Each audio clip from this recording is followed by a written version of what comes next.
I dare to tell this nation today that this is the problem. This constitution can never give us progress.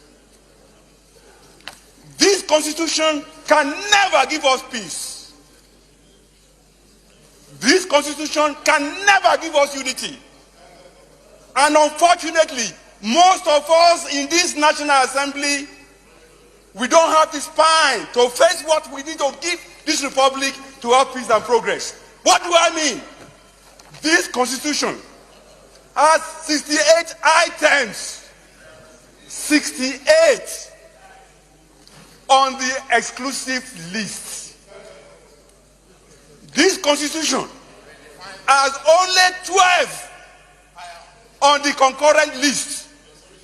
And those 12 are written so nebulously, so fraudulently, that you know that the intention is to even undermine those concurrent lists. The formal name of this republic is Federal Republic of Nigeria.